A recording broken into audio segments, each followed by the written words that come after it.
All right, so let's get into part two about the strong man concept. A strong man needs to be handy, not necessarily a handy man.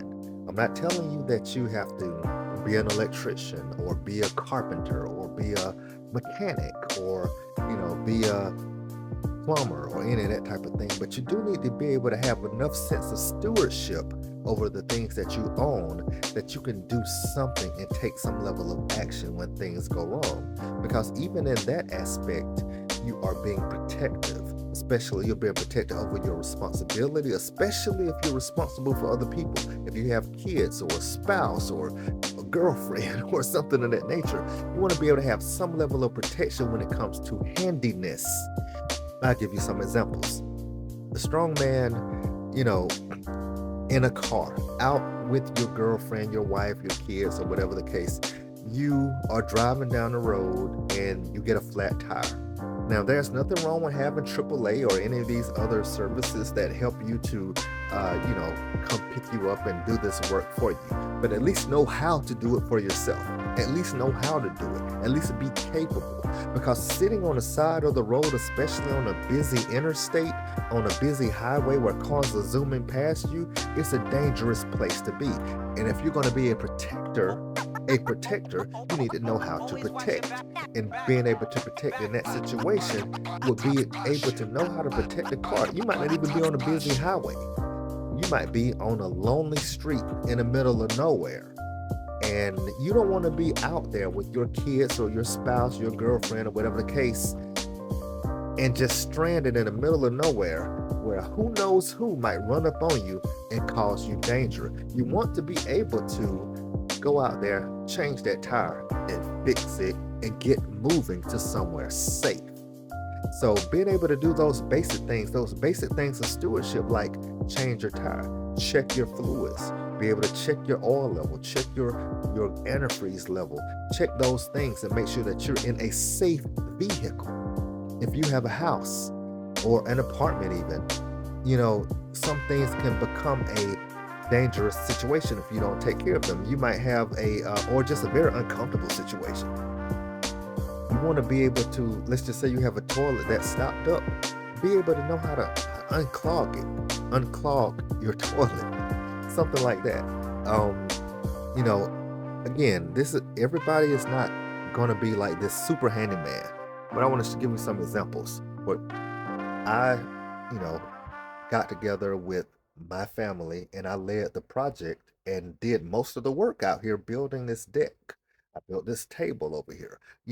I've put together things such as throughout the house. I've done things like gardening. You come out here, I know how to cut grass. I know how to if I run into a situation where there's a snake out here in the yard, I know how to deal with the snake. If I needed to replace a ceiling fan or something, I can replace a ceiling fan. If I needed to replace light switches or walls outlets, I can do that. If I needed to replace a toilet, take the whole thing out and put a whole new one in, replace the wax ring, any of this type of thing, I can do these types of things. If I needed to um, go in, I've actually done quite a bit of work in regards to cars. Not that I'm a mechanic, but I took the time to figure out how to do these things, changing brakes, changing oil, replacing things like oil, like fuel pumps or water pumps, replacing like water outlet housing, and the list goes on. And it's not, again, that I'm a professional at any of these things, but a level of handiness is very important in order to be a good steward over what you have and over what you are responsible for.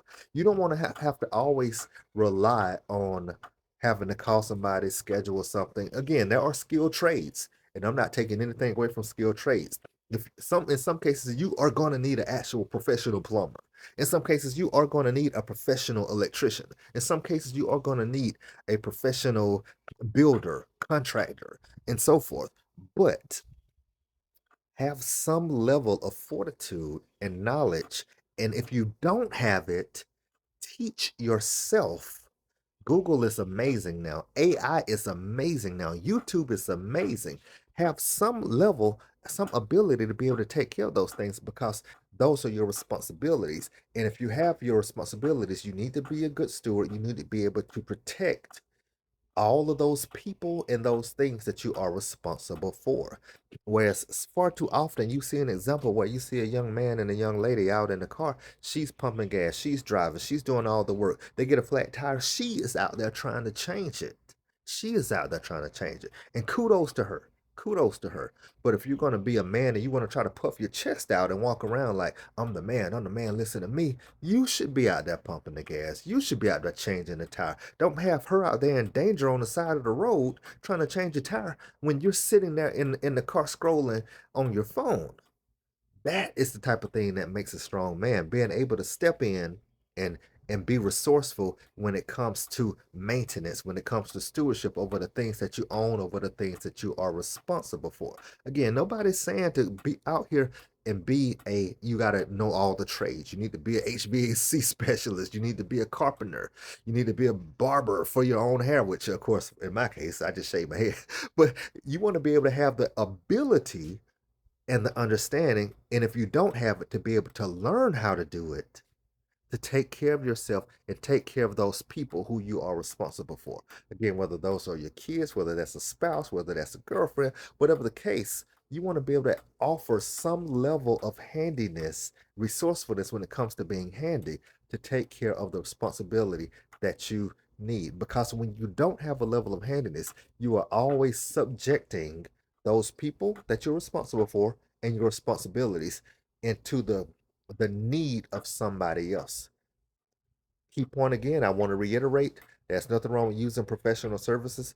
Right now, if I wanted an oil change, I know how to do it, but I'll pay for it because I've reached a level in my life where I can pay for it. But if it came down to it and I had to make that situation and keep, you know, and keep out of the hands of others, keep my uh, things that I own out of the hands of others, let me be able to do so. Even being able to cook, even being able to cook, you don't need to be around talking about I'm strong, I'm the man, I'm this and that, and you can't even cook a dinner for yourself.